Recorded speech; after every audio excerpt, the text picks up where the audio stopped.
Gracias por acercarse, gracias por reproducir y por hacer extensivo, digamos, algunas cosas que a nivel de sistemas son importantes. ¿Cuán importantes son? Y yo te diría que el suelo y el agua me explican el 70 al 80% de la variabilidad de la producción. Por eso es que hacemos tanto hincapié en este tipo digamos, de jornadas, de herramientas, de intervenciones a nivel de sistema de producción, pero tratando de reconocer, como te decía hoy, algunos factores que están alterando digamos, la dinámica del sistema. ¿Qué es lo que alteran en general? Es digamos, la productividad de los cultivos en general, ¿no?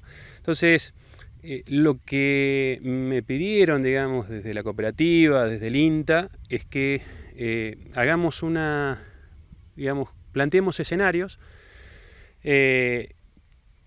observemos a campo algunos indicadores que nos pueden contar qué le está pasando a ese paciente, a ese suelo, para que se exprese, digamos, positivamente o negativamente, y en función del escenario que planteamos, si entra bien el agua, si hay problemas de sales, si hay, digamos, alguna cosa que altera la dinámica del sistema, planteemos alternativas.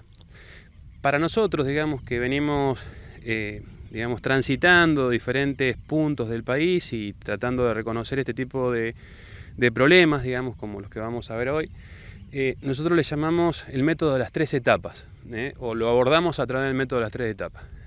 ¿En qué consiste el método de las 3 etapas? Un poco te lo fui contando, pero en realidad tratamos de entender el proceso, o sea, reconocer por qué se producen este tipo de cosas. Puede ser, digamos, por una presión, en general son presiones que vos generás en el sistema y que el sistema, asociado a esas variables que vos lo presionaste, reacciona.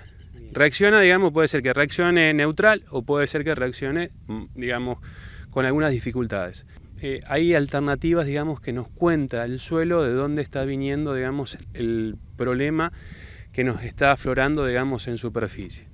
Entonces, le preguntamos al suelo, en primera persona, contame qué es lo que te está pasando, qué es lo que estás pensando. Es como cuando vos vas al médico y el médico te dice, che, te veo pálido, y a vos, digamos, te empiezan a aparecer, digamos, algo que se llama presión, digamos, en el cuerpo, las RPM se te levantan y en general el médico lo que te quiere decir es que lo que te está observando en vos es algún problema.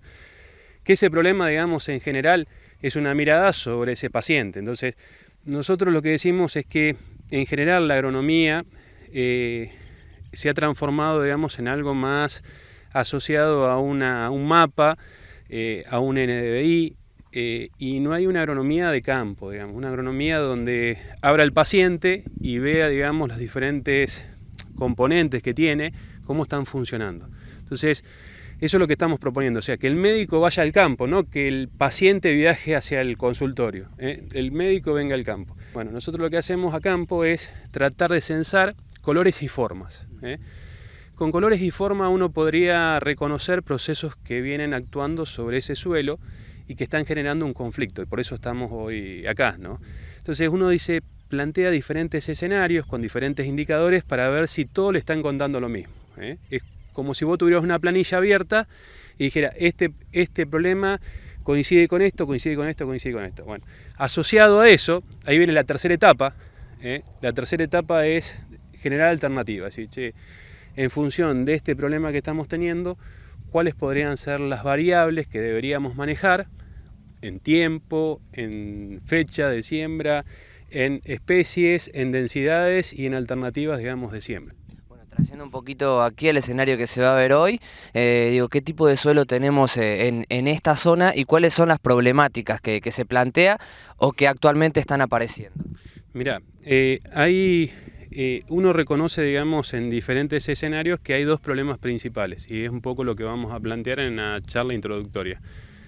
Uno de esos problemas está asociado a la presión que estamos ejerciendo sobre el suelo a través de maquinaria, a través de la pata del animal, en suelos que están sufriendo, digamos, asociado a una secuencia de cultivos que se llevan en los diferentes campos, genera una presión. Esa presión, digamos, se traslada a problemas, por ejemplo, de compactación.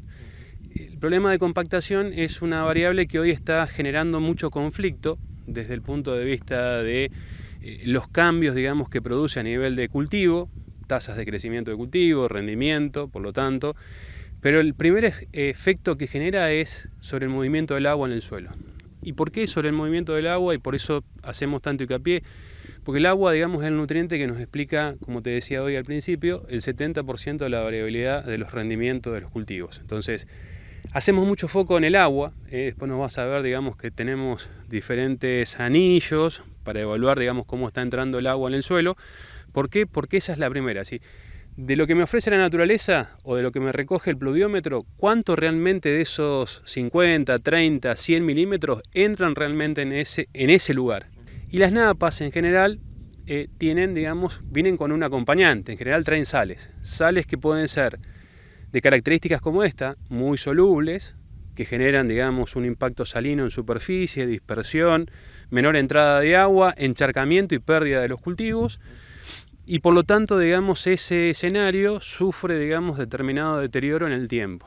O sea, hoy lo que estamos tratando o queriendo proponer es cosechemos mejor el agua en las partes más altas, con menor riesgo hídrico, y cuando frenemos el agua allá arriba, que no llegue acá abajo, podemos avanzar, digamos, con alguna estrategia para darle, digamos, el ambiente necesario a la pastura, al cultivo que vayamos a generar en este tipo de escenarios.